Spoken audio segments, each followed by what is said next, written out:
What up, nerds? My name is Leslie Smith. Welcome back to the Nerdy Narrative, where today we are going to run through my week of reading, all of the things that I read, what I'm currently reading, and what I plan to read next.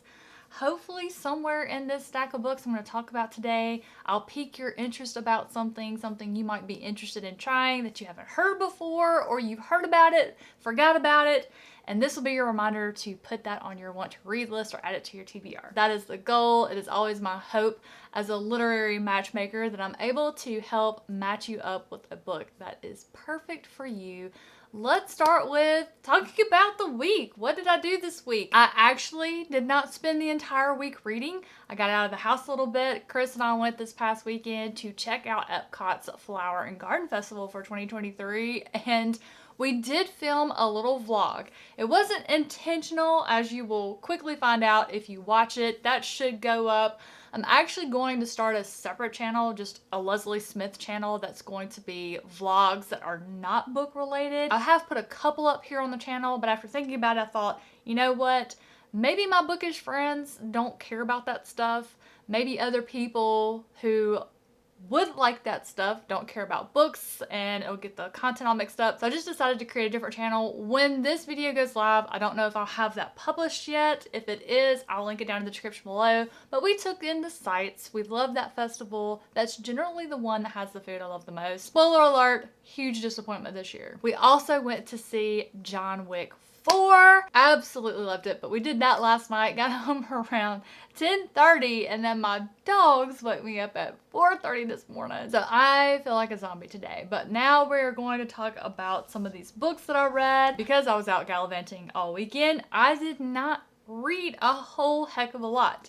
I did finish reading Summer Night, the fourth book in the Dresden Files series by Jim Butcher. This is a reread for me. I'm rereading the entire series, all of the short stories, graphic novels, everything in chronological order. And I meant to do just one of the books and a few of the short stories, graphic novels a month, just a slow, casual reread. And then Jim puts out on social media that he is starting the next book. Plans to have it finished in 4 months. It still will have to go through editing and all of that fun stuff, but I kind of feel like I want to finish my reread and have everything current so that I can read that book when it comes out. Will I be able to do it? Who knows? But when I finished this one, because I did not have any other audiobook to listen to, all of the ones that are tied up with books on my TBR, I have checked out through my library and my Holt are not up. So since I owned Death Mask, the fifth book in the Dresden Files series, I went ahead and fired that one up. Out of the first 5 books in the series, Death Mask is my #1 top favorite, and out of the Dresden Files as a whole, this is one of my top favorite books. I'm actually almost done. I haven't moved my bookmark. I will finish this book today. Oh my gosh, I was listening to it when I was getting ready this morning, and it's just so good. So good. I'm so happy that I decided to reread Dresden Files, even though I reread these books, 3 years ago? I know I had started my YouTube channel because I was putting up reviews, but this was back before I really learned about set and lighting and really just reviewing in general. It was bad. It was bad. Don't go watch those. Don't go watch those. I also finished Grady Hendrix, How to Sell a Haunted House. Oh my goodness, I cried at the end. I loved that book. It wasn't a perfect 5-star read for me because that first 30% I almost didn't make it through. I almost DNF'd it. But the author was able to have me go past my limit just a little bit because I was so curious about a few of those statements made about the house. It was worth it. It paid off. And in fact, I think I'm going to do a dedicated review for that one and put that on the channel, so I won't waste any more time here talking about it. I feel like I owe it to Grady since we have such a checkered past. I either really like his books or I really don't. Then because Milo woke me up at 4:30 this morning, I just picked up my Kindle off the bedside table and I finished the short story collection I was working on, Her Infernal Name and Other Nightmares by Robert P Atone. And this one is absolutely worth your time picking up. For those of you who don't typically reach for the horror genre, but you do around September, October, I'm going to be reminding you of these collections because some of you just like some little bite-sized horror for that time of year. And this collection is definitely one that will fit that bill. I need to to get my review written, so I'll have that up hopefully later today. Now we will segue into what am I still currently reading. I got an email from NetGalley saying that I have been approved for the arc for Sebastian de Castell's newest, The Malevolent Seven. I was so excited, I started it immediately. This is actually my first book I've ever read by Sebastian de Castell, though I do own books by him that I want to read, the Greatcoat series. Since this is my first book by this author, I don't know to tell you fans if this is something that is similar to what he typically writes in.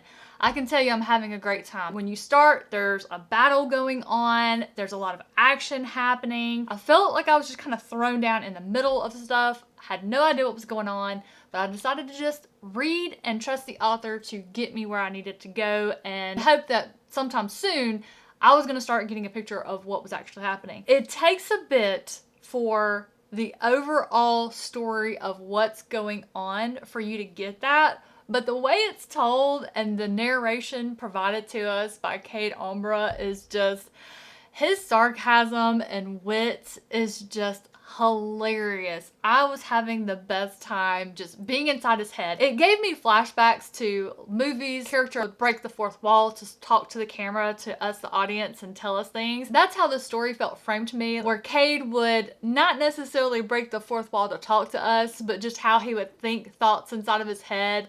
He would say something to somebody he was talking to, and then in his head, he would just say something else. It was so funny. I'm having a great time with it. I've taken lots of note about the magic system. The magic system feels complex to me. That just may be me. You know, you may read it and be able to keep up fine, but there's a lot of different types of mages, or in this case, they're called wonderists.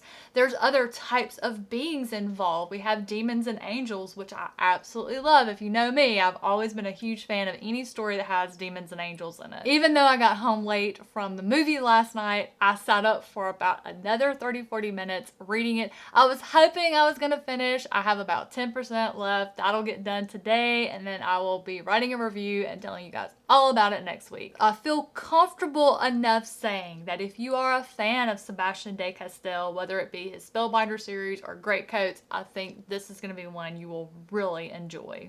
With that being said, that leads us into what am I going to read next, since I'm going to be finished with The Malevolent Seven today. There was an arc I asked for, I got approved for, that is due in a couple of weeks. The book's going to be out, so I gotta get that one read. I think it's a thriller. I don't know. I've never read this author before. Sarah Strohmeyer is the author, and the title of the book is We Love to Entertain. Looking at the cover, I want to say this is a thriller, so I will be picking that one up and reading it today. I bet I will fly through it. Thrillers seem to go by so fast. I don't know why. Is it the way they're written, or if it's just their content? They're just easy to follow. My next short story collection that I'm going to be reading and reviewing is James Flynn's A Bunch of Fives. I have been waving this one around and talking about it for almost a year now. I want to say June 1st is the date that it's going to be available. You can pre-order it, and if you want to try your hand at winning a copy, check the description box down below. I have a link to the author's website down there where he is hosting a giveaway for this collection and some other items to go with it, but I am so excited to finally read this one.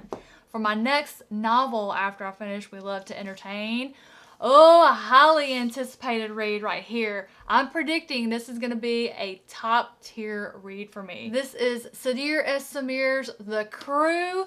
If you have been on Twitter and you follow any authors or reviewers, there have been so many reading and reviewing this book recently. I cannot wait to join their ranks. I've just heard it is incredibly fun, a great time, and I'm ready. I'm just ready. I'm ready to have a good time. So that is going to be where I'm going to wrap this up today. That's all the things I read, what I'm currently reading, what I plan to read next. As always, the comments are wide open to share about what you're reading, what you're excited to be reading next. Since I told you about my weekend, feel free to hop down there and tell me what you got up to this weekend. If you've seen John Wick 4 and you want to gush about it, don't put any spoilers in it, but you can definitely tell me if you loved it or maybe if it didn't work for you.